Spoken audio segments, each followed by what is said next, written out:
बिस्मिल्लाहिर्रहमानिर्रहीम। मेरा नाम यासिर हनीफ है और हम सॉल्व करने जा रहे हैं पीपीएससी लेक्चरर का टेस्ट जो 2017 में आया था।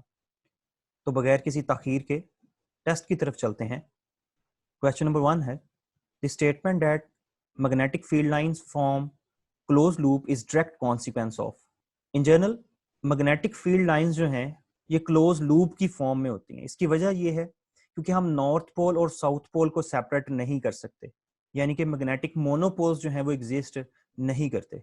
और ये इन जनरल कॉन्सिक्वेंस है गाउसेस लॉ फॉर मैग्नेटिज्म का, क्योंकि according to Gauss's law for magnetism जो डाइवर्जेंस ऑफ बी है वो हमारे पास जीरो होता है, क्योंकि मैग्नेटिक फील्ड लाइंस जो हैं वो नॉर्थ से निकलती हैं और साउथ की तरफ चली जाती हैं और इसी तरह से लूप की फॉर्म में ही एग्जिस्ट करती हैं। तो डी ऑप्शन हमारे पास करेक्ट है। Question number 2, magnetic movement per unit volume is known as magnetization. Magnetic movement per unit volume magnetization देती है, और अगर आप electrical movement per unit volume की बात करें तो वो पोलराइजेशन देती है। और जो rate of change in magnetization है with respect to magnetic field वो हमें मैग्नेटिक ससेप्टिबिलिटी देती है, और परमेबिलिटी जो है वो हमारे पास जो है मीडियम का इफेक्ट है मैग्नेटिक फील्ड में। तो बी ऑप्शन करेक्ट है। Question number 3, proton is made up of. Proton मुश्तमिल होता है 2 अप क्वार्क्स और 1 डाउन क्वार्क्स के। तो सी ऑप्शन हमारे पास करेक्ट है। और न्यूट्रॉन जो है वो बनता है 1 अप और 2 डाउन क्वार्क से। Question number 4, a laser beam can be sharply focused because it is highly coherent, plane polarized, monochromatic, highly directional.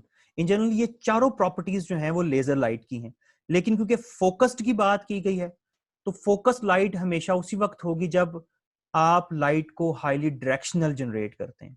तो डी ऑप्शन हमारे पास करेक्ट है। क्वेश्चन नंबर 5 है, heat engine statement was given by. Heat engine statement जो है ये in general Planck kelvin ने दी थी। तो बी ऑप्शन हमारे पास करेक्ट है। इसके अलावा हमारे पास एक क्लॉजिव स्टेटमेंट भी है सेकंड लॉ ऑफ थर्मोडायनेमिक्स की, लेकिन वो रेफ्रिजरेशन के लिए है। Question number 6, circular polarization occurs at. Circular polarization हासिल करने के लिए हम एक खास किस्म का जो है वो पोलराइजर यूज करते हैं जिसको हम क्वार्टर वेव प्लेट कहते हैं।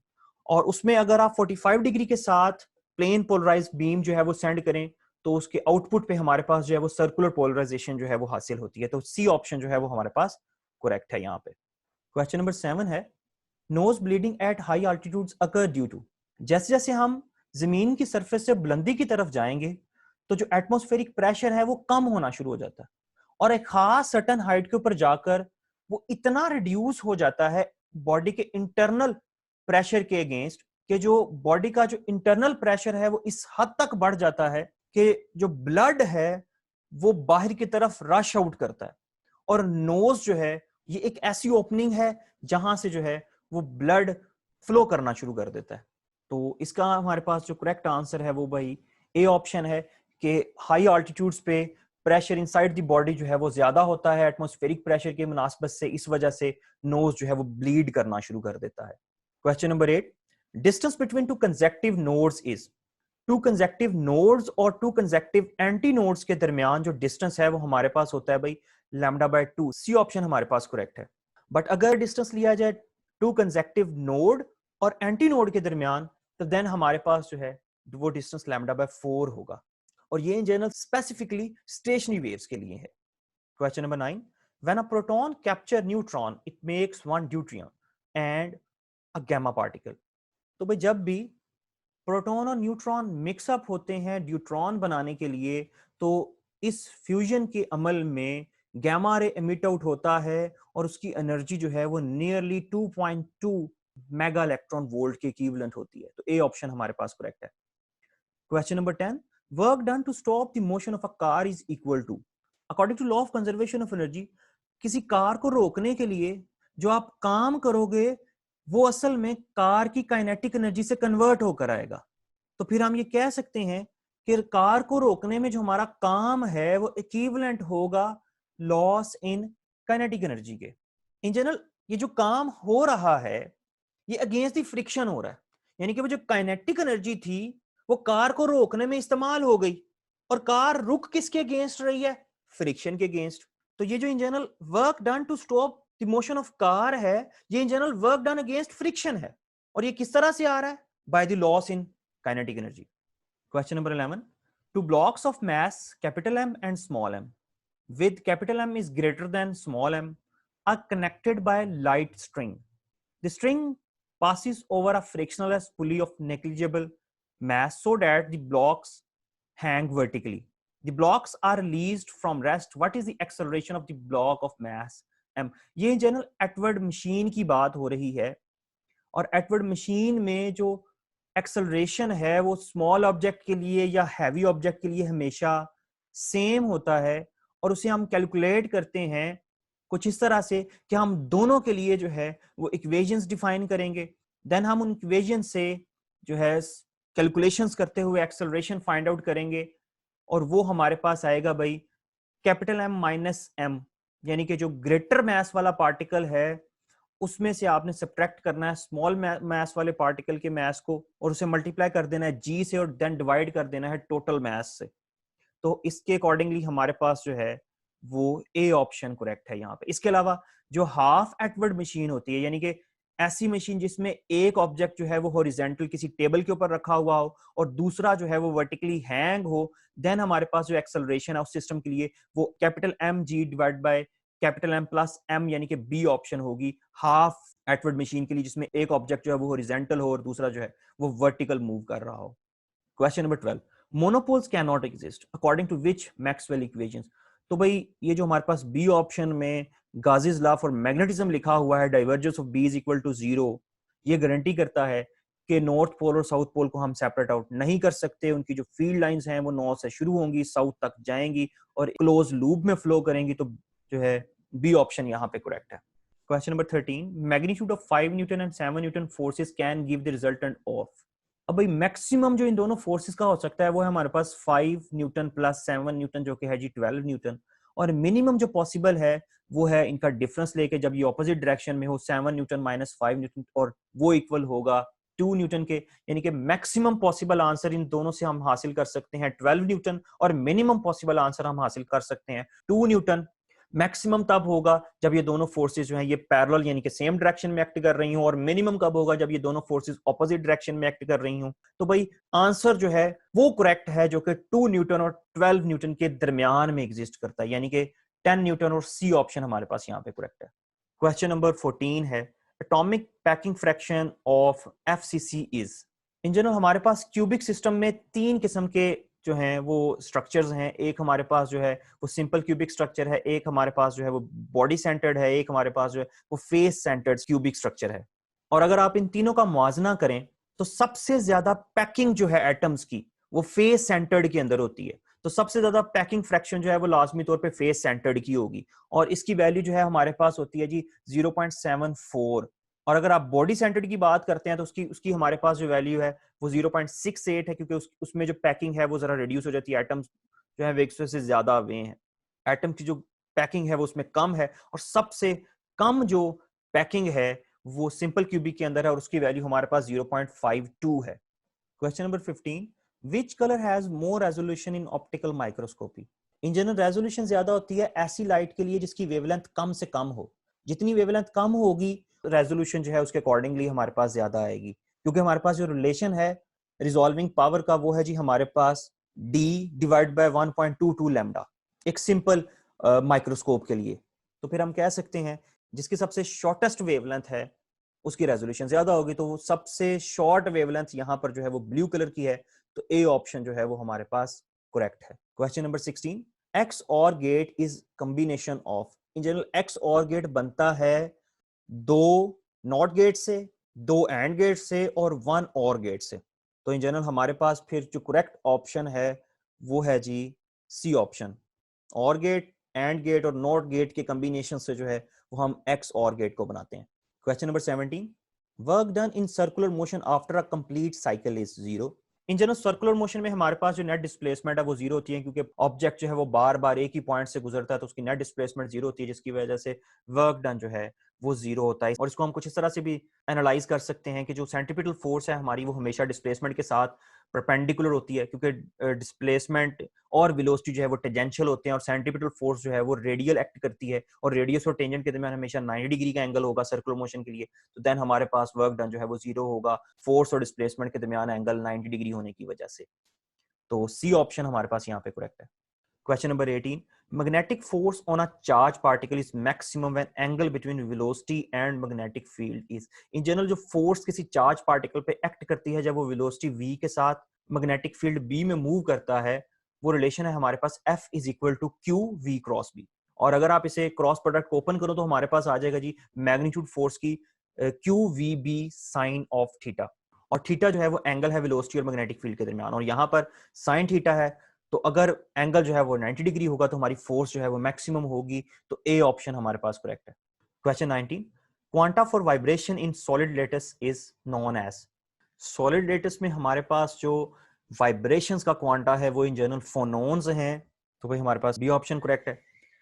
Question number 20.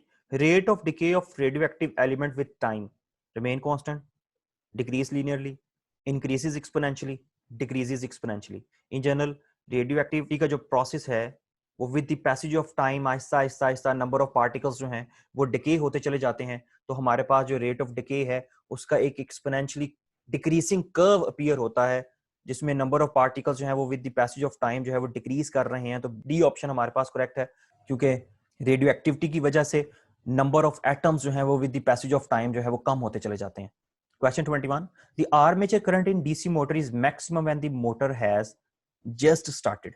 In general, armature current की जो वैल्यू है हमारे पास डीसी मोटर के लिए वो है जी I is equal to V minus epsilon divided by R। यहाँ पे epsilon जो है वो इंड्यूस ईएमएफ है जो मोटर की रोटेशन से जनरेट होती है, और ये जो इंड्यूस ईएमएफ है ये नेट करंट को कम करने का सबब बनती है। तो अगर स्टार्ट पे लिया जाए तो जब मोटर जस्ट स्टार्ट हुई है तो इंड्यूस ईएमएफ हमारे पास देन जीरो होगी, तो जो नेट ईएमएफ है वो सिर्फ v के इक्वल होगी, तो उस वक्त हमारे पास करंट जो है वो मोटर में मैक्सिमम होगा। लेकिन with the passage of time जैसे जैसे मोटर जो है उसकी स्पीड बढ़ती चली जाएगी, एप्सिलॉन जो है वो बढ़ता चला जाएगा और हमारे पास करंट जो है वो रिड्यूस होता चला जाता है। तो बी ऑप्शन हमारे पास करेक्ट है। मैक्सिमम करंट जो है वो फ्लो करेगा जब मोटर जस्ट स्टार्ट होगी, देन आहिस्ता आहिस्ता उसकी वैल्यू कम होती चली जाती है। Question number 22. Mass is same quantity as inertia. किसी भी बॉडी का जो mass है वो उसकी inertia को correspond करता है, और in general ये चीज आपने ज़हन में रखनी है कि mass inertia को correspond करता है, size inertia को correspond नहीं करता। size ज्यादा है इसका कतन ये मतलब नहीं है कि उसका mass भी ज्यादा होगा, इसलिए आपने खास ख्याल रखना है कि बड़े साइज के अकॉर्डिंगली कभी inertia डिफाइन नहीं होगा। Question 23. In winter pipes burst because.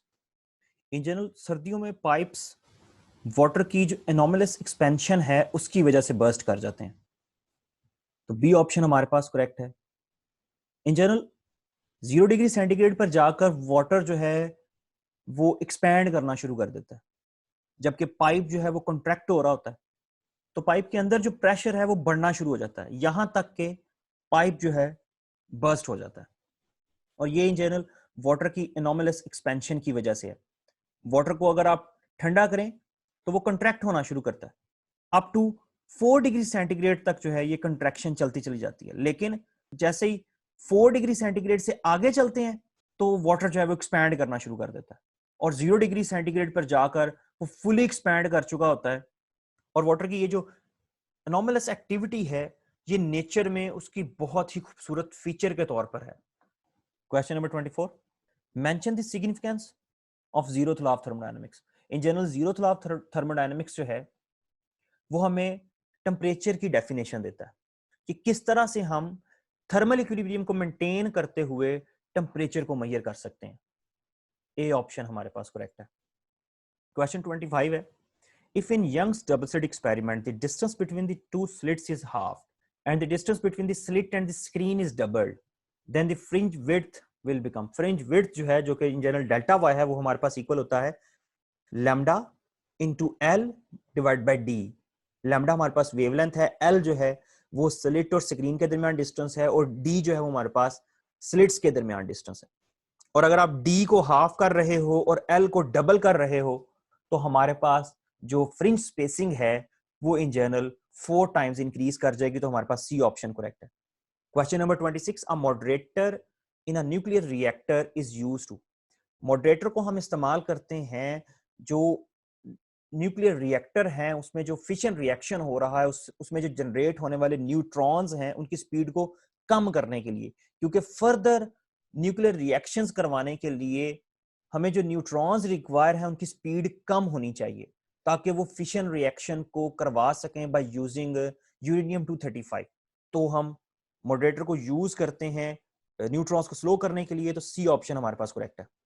लेकिन ऐसे न्यूक्लियर रिएक्टर्स जिनमें हम यूरेनियम 238 को यूज करते हैं उन्हें फास्ट न्यूक्लियर रिएक्टर्स कहा जाता है और उसमें किसी मॉडरेटर की जरूरत नहीं होती। Question 27, electric field on a point charge Q not in the field of charge Q is. In general आपने Q की फील्ड निकालनी है जो कि इक्वल होगी KQ divide by R square के।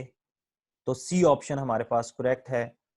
अगर आप बाय यूजिंग फोर्स इसको कैलकुलेट करते हैं तो फोर्स पर यूनिट चार्ज में जब आप कूलम्स फोर्स की वैल्यू सब्स्टिट्यूट करेंगे तो वो क्यू नॉट से कैंसिल आउट हो जाएगा। तो हमारे पास K Q divide by R square बच जाएगा। Question 28, red light disperse least because of its large wavelength.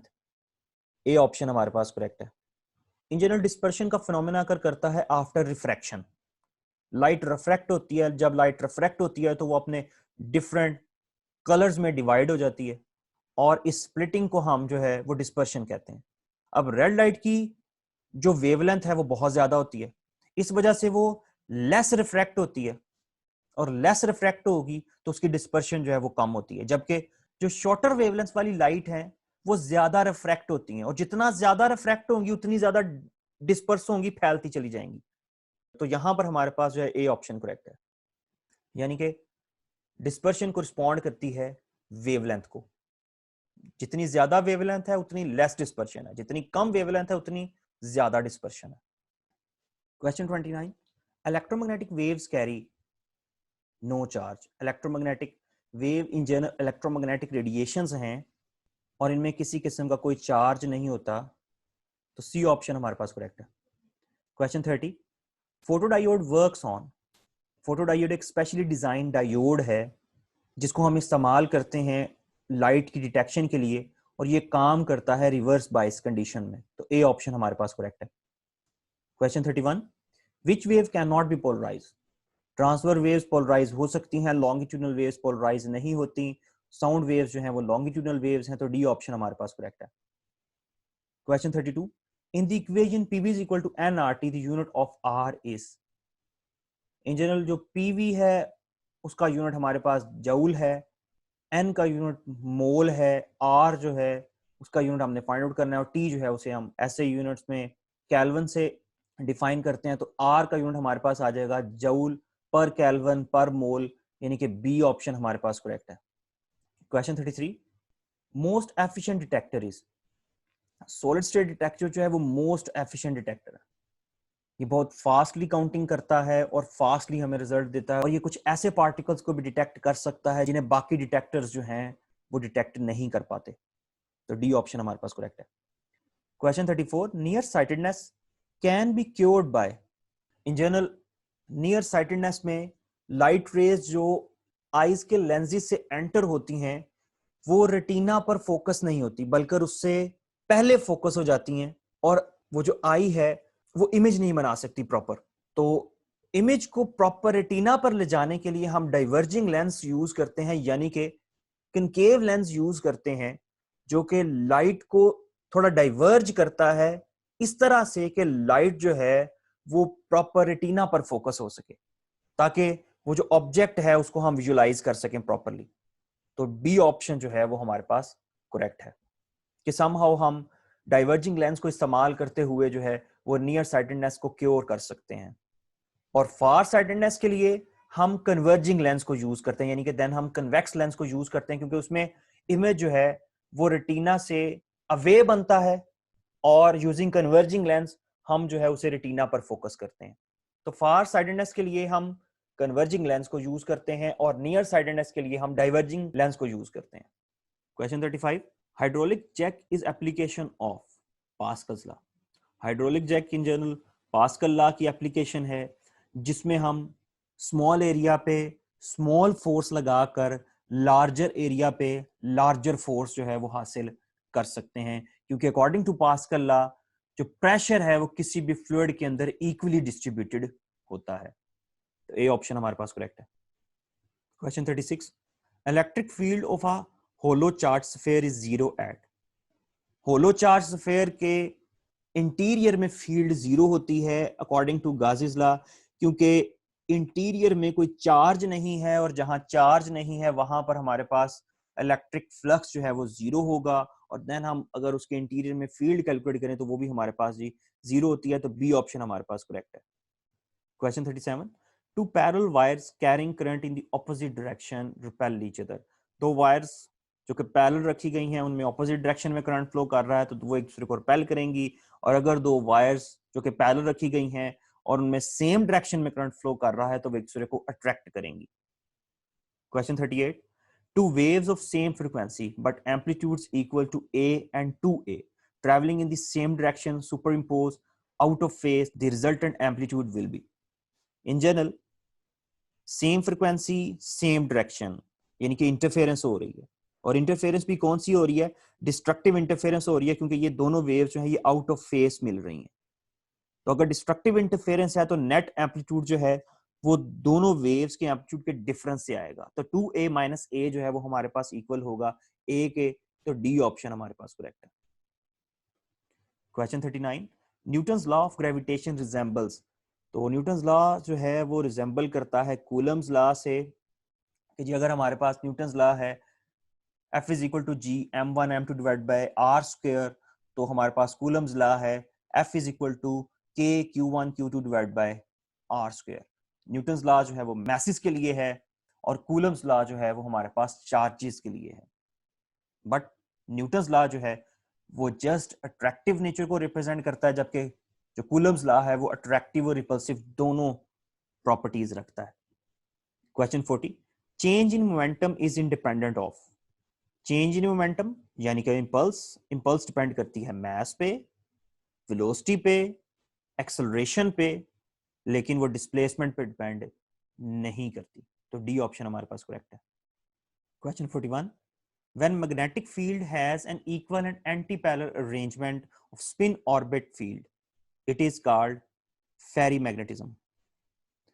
फेरो में इक्वल और पैरेलल अरेंजमेंट होती है, फेरी में अनइक्वल और एंटी पैरेलल अरेंजमेंट होती है, एंटी फेरीमैग्नेटिज्म में इक्वल और एंटी पैरेलल अरेंजमेंट होती है, जबकि पैरामैग्नेटिज्म में मिक्स बिहेवियर होते हैं। तो बी ऑप्शन करेक्ट है। Question 42, if omega is 4 omega naught, the value of rotational inertia becomes, according to law of conservation of angular momentum हमारे पास I ओमेगा बराबर होगा I नॉट ओमेगा नॉट के, और अगर आप ओमेगा की वैल्यू लगा देते हैं कि जी ओमेगा 4 टाइम जो है वो इंक्रीज कर गया है, तो डेफिनेटली जो मोमेंट ऑफ इनर्शिया है वो 4 टाइम रिड्यूस हो जाएगा। तो हमारे पास सी ऑप्शन करेक्ट है। Question 43, significant figures in 0.005307 are. इसमें हमारे पास 4 सिग्निफिकेंट फिगर है, फर्स्ट 3 जीरो जो है वो सिग्निफिकेंट नहीं है, मिड वाला जो जीरो है वो सिग्निफिकेंट होगा, तो इसका आंसर हमारे पास जो है वो बी ऑप्शन है। Question 44, tangential acceleration of rotating body is equal to the product of distance from the centre and, distance from the centre तो हमारे पास रेडियस हो गया, तो ए टेंजेंशियल जो है वो हमारे पास इक्वल होता है रेडियस इनटू एंगुलर एक्सेलरेशन, तो सी ऑप्शन हमारे पास करेक्ट है। Question 45, probability of position of a single particle in infinite potential well having length from 0 to 2 is, in general एक पार्टिकल की बात की जा रही है और वो जो हमारे पास टोटल लेंथ है पोटेंशियल वेल की उसमें एग्जिस्ट करता है, तो जो प्रोबेबिलिटी है वो उस पार्टिकल की उस कंप्लीट रीजन में लाई करने की वो लाजमी तौर पे 1 होगी, तो ए ऑप्शन हमारे पास करेक्ट है, क्योंकि उस पूरे रीजन में तो वो पार्टिकल एग्जिस्ट करेगा ही करेगा, कहीं ना कहीं तो होगा ही।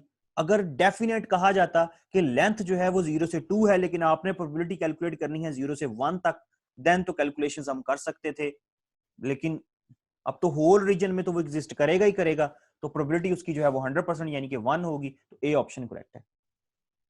Question 46, total number of Bravais lattices are. हमारे पास टोटल 7 क्रिस्टल सिस्टम्स होते हैं और उसमें हमारे पास जो है टोटल 14 ब्रेवियस लैटिसेस हैं, जैसे कि simple cubic, body centred cubic, face centred cubic and so on. बाकी आप देख सकते हैं। Question 47, magnetism produced due to the. In general किसी भी एटम के जो नेट मैग्नेटिज्म है वो उसमें जनरेट होता है इलेक्ट्रॉन की ऑर्बिटल मोशन और इलेक्ट्रॉन की स्पिन मोशन की वजह से। हाँ, न्यूक्लियस का थोड़ा बहुत इफेक्ट होता जरूर है, लेकिन वो with respect two electron magnetism बहुत ही ज्यादा कम होता है, इसलिए हम उसे शुमार नहीं करते। इन जनरल होता जरूर है उसका इफेक्ट, तो इसलिए हम कह सकते हैं कि सी ऑप्शन यहां पे हमारे पास करेक्ट है, क्योंकि जो नेट मैग्नेटिज्म है किसी भी पर्टिकुलर एटम के लिए वो इन जनरल कंट्रीब्यूशन होती है इलेक्ट्रॉन की स्पिन और ऑर्बिटल मोशन की वजह से। Question 48, time constant for resistor capacitor circuit is. Resistor capacitor circuit के लिए टाइम कांस्टेंट बराबर होता है जी आर सी के, बी ऑप्शन हमारे पास करेक्ट है। Question 49, if we change the temperature of medium then which property of the wave produced by tuning fork may change। Tuning फोक जो है वो साउंड जनरेट करता है। इन जनरल टेम्परेचर को चेंज करने से प्रोड्यूस होने वाली जो वेव है उसकी वेलोसिटी चेंज हो जाएगी। वेलोसिटी चेंज होगी v is equal to F lambda के अकॉर्डिंगली, तो वेवलेंथ चेंज हो जाएगी। फ्रीक्वेंसी पे कोई फर्क नहीं पड़ेगा, क्योंकि फ्रीक्वेंसी जो है वो ट्यूनिंग फोक की जो पर्टिकुलर फ्रीक्वेंसी है वो डिफाइन होगी।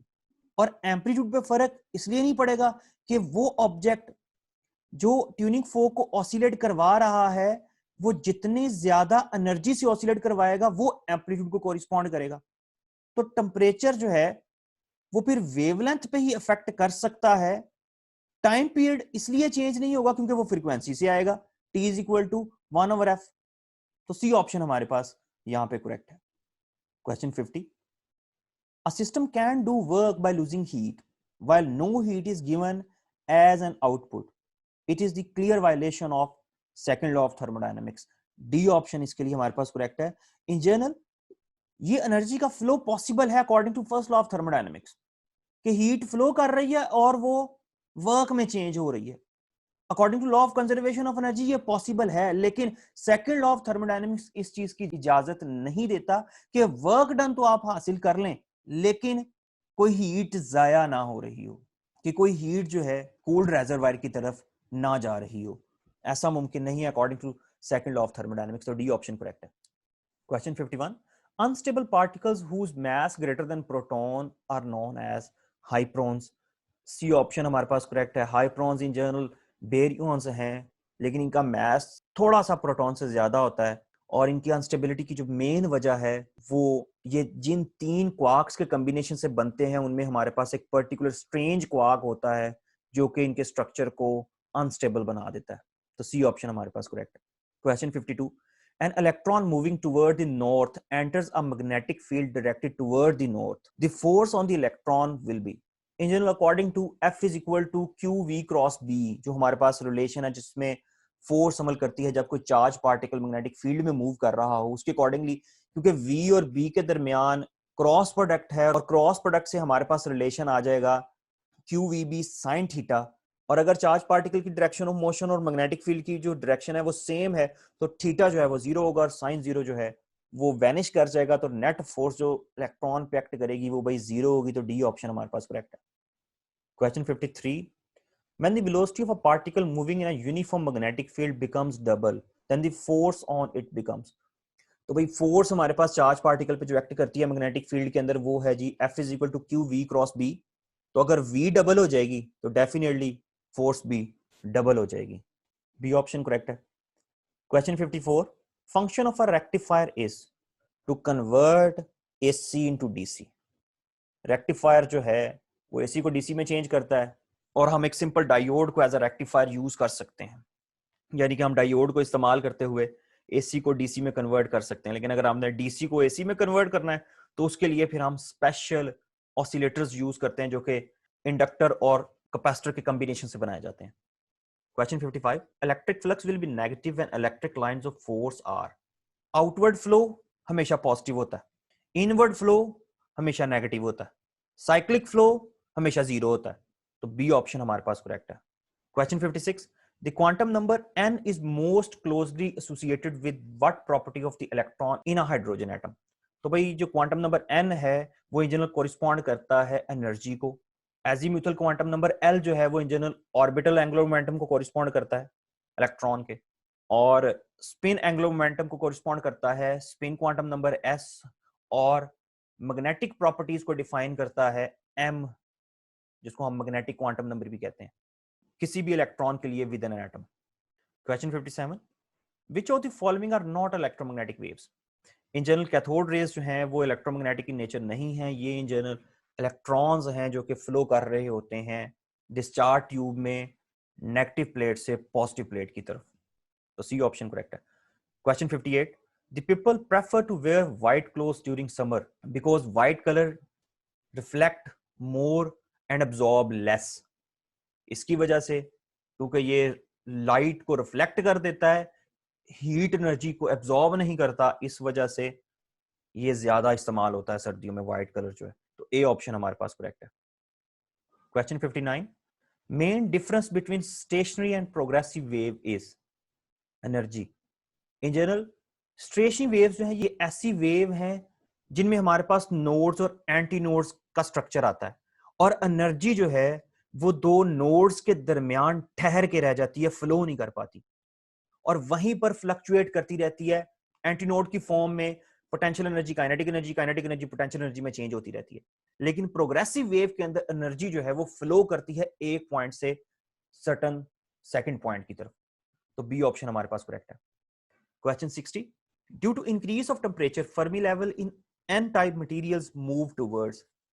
इन जनरल किसी भी जो इंट्रिंसिक सेमीकंडक्टर मटेरियल है उसके लिए हमारे पास जो फर्मी लेवल है वो मिड रेंज में होता है, लेकिन एक्सट्रिंसिक सेमीकंडक्टर्स जब बनते हैं यानी कि एन टाइप और पी टाइप को जब बनाया जाता है तो फर्मी लेवल जो है वो एन टाइप मटेरियल्स के लिए शिफ्ट हो जाता है टुवर्ड कंडक्शन बैंड, और पी टाइप मटेरियल्स के लिए वो शिफ्ट हो जाता है टुवर्ड्स वैलेंस बैंड। तो एन टाइप के लिए हमारे पास फर्मी लेवल जो है वो क्योंकि कंडक्शन की तरफ चला जाता है, तो एक ऑप्शन जो है ये हमारे पास करेक्ट है यहाँ पे।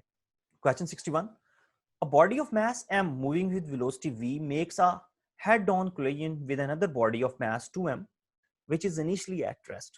After the collision their velocities will be. in general हम elastic collision in one dimension को यूज करेंगे, और हमारे पास जो फाइनल वेलोसिटीज की एक्सप्रेशंस हैं v1 प्राइम और v2 प्राइम हम उसे यूटिलाइज करेंगे और हम फाइनल वेलोसिटीज कैलकुलेट करते हैं। तो भाई अगर आप इक्वेशंस को यूज करें और सपोज ये कर लें कि m1 हमारे पास जो है वो m है और m2 जो है हमारे पास वो 2m है, और v1 जो है वो हमारे पास v है और v2 जो है वो हमारे पास 0 है, और आप इसे जो फाइनल वेलोसिटीज की हमारे पास इक्वेशंस हैं उनमें यूज करें तो हमारे पास रिजल्ट आता है भाई v1 प्राइम जो है वो हमारे पास होगी -v/3 और v2 प्राइम जो है वो हमारे पास होगी 2v/3। तो सी ऑप्शन हमारे पास करेक्ट है। और यहां पर ये जो एक माइनस साइन है ये इन जनरल ये रिप्रेजेंट कर रहा है कि आफ्टर इंटरेक्शन जो ऑब्जेक्ट्स हैं वो हमारे ऑपोजिट डायरेक्शन में मूव कर रहे हैं with respective velocities.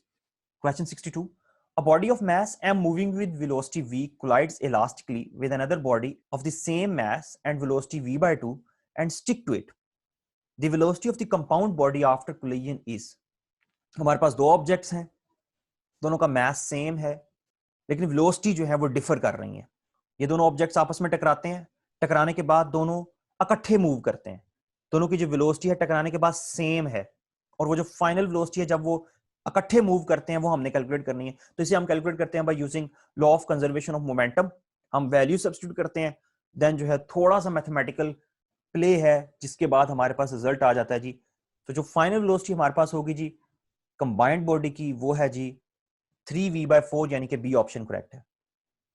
Question 63, skin depth of a conducting wire for DC is.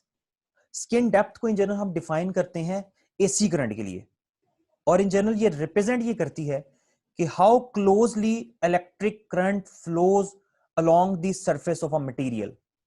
यानी कि एसी करंट जब फ्लो करता है वायर में से तो उसकी जो करंट डेंसिटी है वो सरफेस के करीब जो है वो ज्यादा होती है और सरफेस से अंदर की तरफ उसकी वैल्यू कम होना शुरू हो जाती है, और एक पर्टिकुलर लेंथ को जो है वो हम स्किन डेप्थ से कोरिस्पॉन्ड करते हैं और उसको हम कैलकुलेट करते हैं।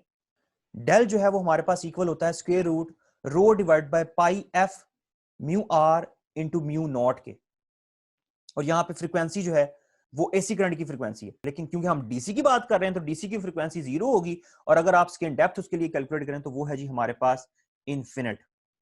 तो डीसी के लिए इन्फिनिट है, लेकिन एसी करंट के लिए जो है हमारे पास हर कंडक्टिंग वायर की कोई खास पर्टिकुलर स्किन डेप्थ होती है जिसके अकॉर्डिंगली जो है वो करंट जो है वो फ्लो करता है। Next question number 64, which one is not a part of nuclear reactor?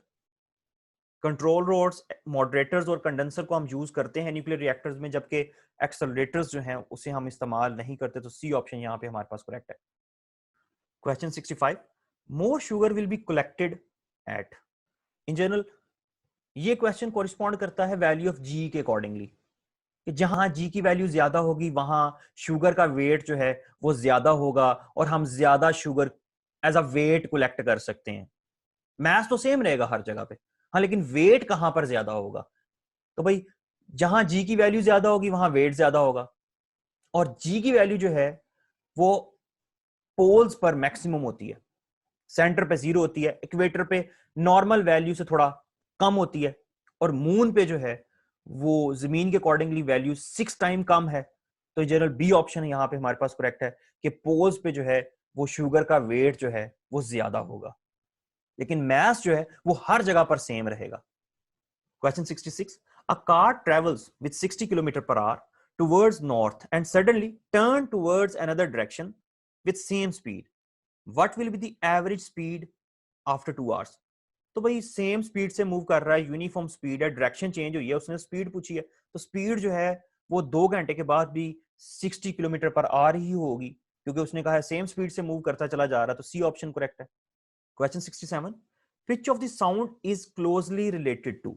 In general sound की जो पिच है वो in general sensation of frequency को कोरिस्पॉन्ड करती है, यानी कि पिच का जो ताल्लुक है वो किसी भी साउंड की फ्रीक्वेंसी के साथ है। तो डी ऑप्शन हमारे पास करेक्ट है। पिच ज्यादा होगी, फ्रीक्वेंसी ज्यादा होगी, और वो आवाज जो है वो उतनी बारीक होगी, और जितनी पिच जो है वो कम होगी, फ्रीक्वेंसी कम होगी, और उतनी आवाज जो है वो बारी होगी।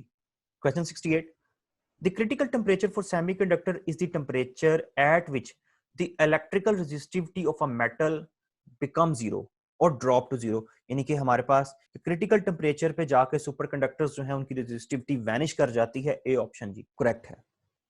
Question 69, attenuation factor is maximum when communication occurs through। attenuation factor जो है ये इन जनरल कोरिस्पॉन्ड करता है लॉस ऑफ सिग्नल स्ट्रेंथ को, जब वो किसी पर्टिकुलर मीडियम में से ट्रेवल कर रहा हो। तो इन जनरल क्योंकि अटेन्युएशन जो है वो लॉस को कोरिस्पॉन्ड करता है, तो लॉस जो है वो मैक्सिमम होगा अगर आप किसी कंडक्टर में से जो है वो सिग्नल को सेंड करें, क्योंकि फाइबर ऑप्टिक्स की जो एफिशिएंसी है वो ज्यादा है।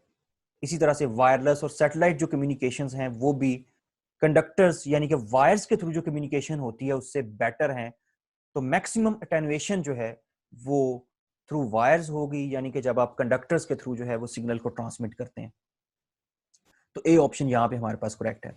Question 70, Max von Laue in 1912 discovered that crystalline substance for X-ray act as 3D diffraction grating।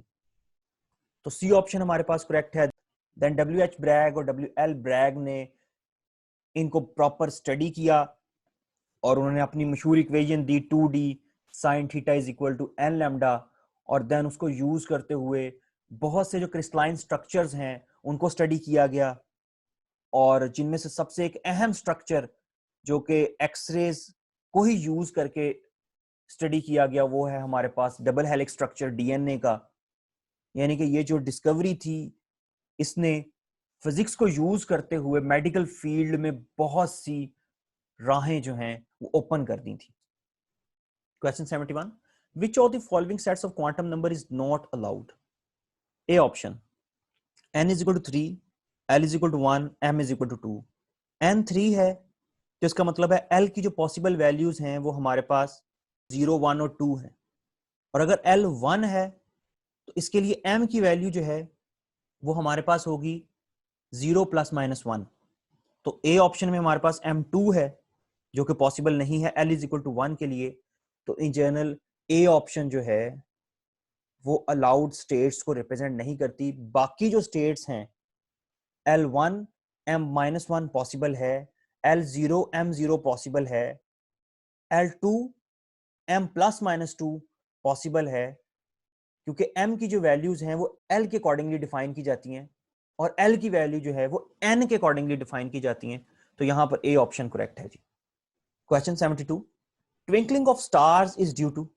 Stars का जो ट्विंकल और ब्लिंक करना है वो इन जनरल हम ऑब्जर्व करते हैं एटमॉस्फेयर में जो रिफ्रैक्टिव इंडेक्स की वेरिएशन है उसकी वजह से। लाइट जब एटमॉस्फेयर में पास आउट करती है तो मुख्तलिफ जगह पर मुख्तलिफ रिफ्रैक्टिव इंडेक्स होने की वजह से लाइट जो है वो रिफ्रैक्ट करती है और उस रिफ्रैक्शन की वजह से हमें जो है लाइट जो है वो ट्विंकल करती हुई महसूस होती है किसी भी स्टार की। तो डी ऑप्शन हमारे पास करेक्ट है। Question 73, the Fermi Dirac distribution applies to. Fermi Dirac distribution जो है वो हम अप्लाई करते हैं इन जनरल फर्मियंस पे, जबकि जो बोस आइंस्टाइन डिस्ट्रीब्यूशन है वो हम यूज करते हैं बोसॉन्स के लिए। तो बी ऑप्शन करेक्ट है। Question 74, the temperature above which N antiferromagnetic materials becomes paramagnetic materials. तो इस टेम्परेचर को हम कहते हैं नील टेम्परेचर, क्योंकि इसे फर्स्ट टाइम नील्स ने ऑब्जर्व किया था कि खास पर्टिकुलर टेम्परेचर पे हमारे पास जो एंटी फेरोमैग्नेटिक मटेरियल्स हैं ये पैरामैग्नेटिक मटेरियल्स में चेंज हो जाते हैं। तो ए ऑप्शन हमारे पास करेक्ट है। अभी मैंने आपके साथ 74 क्वेश्चंस को सॉल्व किया है। इसमें से 50 से 55 जो हैं ये एफएससी बेस्ड हैं, 20 to 25 जो हैं वो बीएससी और एमएससी से लिए गए हैं और 3 to 5 क्वेश्चंस ऐसे हैं जो पास्ट पेपर्स में रिपीट हो चुके हैं। तो मैं यहाँ पे यही कहना चाहूंगा दोबारा से कि आपने मेजर जो तैयारी करनी है वो एफएससी की बुक्स की करनी है और आपके जो एफएससी के कंसेप्ट हैं वो बहुत ही ज्यादा बेहतर होने चाहिए। देन आप बीएससी को देख सकते हैं और लास्ट पे आप जो है वो एमएससी की प्रिपरेशन को रखें।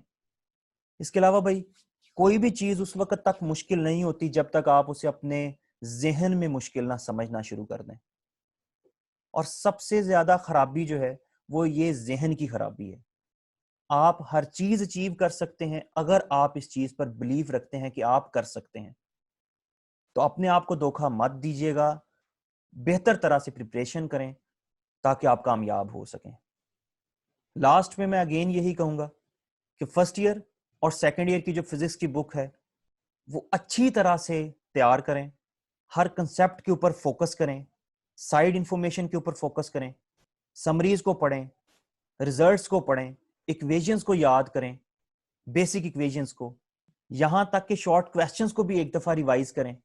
जबकि बीएससी के लिए किसी एक बुक को फॉलो करें, जैसे कि फंडामेंटल्स ऑफ फिजिक्स जो है हैलिडे रेजनिक की, बहुत ही एक्स्ट्राऑर्डिनरी किस्म की बुक है। अगर आपके पास ये अवेलेबल है तो इसे स्टडी करें, या आपके पास जो भी किताब अवेलेबल है आप उसे पढ़ें। और स्टडी आपने क्या करना है बीएससी में से या एचआरके की बुक में से स्मार्ट वर्क करें। थॉरली हर चीज को पढ़ने की जरूरत नहीं है बीएससी में और एमएससी में स्पेशली। आप समरीज को स्टडी कर सकते हैं, आप फाइनल रिजल्ट्स को स्टडी कर सकते हैं, जो साइड पे जो अहम इंफॉर्मेशन दी होती है आप वो पढ़ सकते हैं। और एमएससी के लिए आपको जितना आता है वो इनफ है, जितना आपके जेन में है, क्योंकि उसके क्वेश्चन जो है वो लिमिटेड होंगे और इतने लिमिटेड होंगे कि आप उसे कर सकेंगे। लेकिन जो मेजर तैयारी है वो आपने इन दोनों की करनी है, एफएससी की और बीएससी की, और वो भी उसमें भी मेजर रोल जो है वो आपकी एफएससी प्ले करेगी। तो लास्ट पे भाई मैं यही कहूंगा, फिजिक्स में हम नेचर को स्टडी करते हैं और नेचर को स्टडी करें हमेशा इंटरेस्ट के साथ और एंजॉय करते हुए, ताकि जो आप कर रहे हैं वो एक फ्लो में हो और आप अपने काम से मजा ले सकें। बेस्ट ऑफ लक, अल्लाह आप सबको कामयाब करे। अल्लाह हाफिज़।